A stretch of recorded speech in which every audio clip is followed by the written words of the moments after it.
Christmas! Merry Christmas, Mr. Scrooge! I think there's 150 costumes total. There's about 463 pieces, give or take. So there's a totality of about 1,000 to 1,200 costume pieces. That includes bonnets, hats, wigs, gloves, scarves. Christmas Carol is a huge, huge undertaking for the costume shop. It's my job to make sure the show looks the way it was designed. When Christmas Carol ends, we start immediately working on Christmas Carol in the background.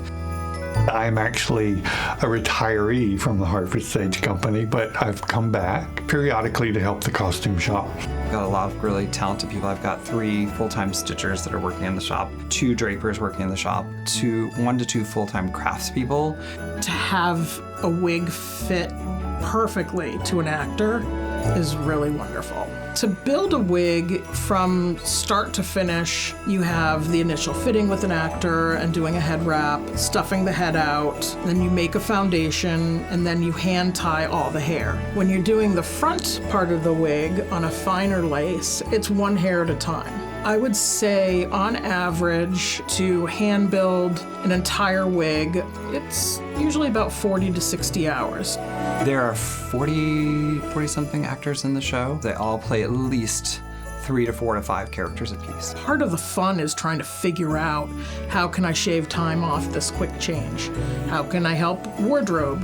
We've got a big team and they sort of manage all the quick changes. They have to go through all the pieces lists, make sure everything is there. The little mittens, the gloves, the scarves. You basically work with the actor and whoever's doing any kind of costume change, and honestly the director and the costume designer too. It's a big collaboration. You kind of all decide what's the most important thing to portray and then what can and can't be done. It's just a lot of things to track, a lot of makeup bits, a lot of hair bits, a lot of like accessories, hair pieces. There's a lot of hair detail, a lot of jewelry. Our first thing is to make sure that the fitting room is set up and that we have all the costume pieces, including tights and their socks and shoes and hats and gloves and scarves and eyeglasses. And then basically we will go through and fit each character one by one.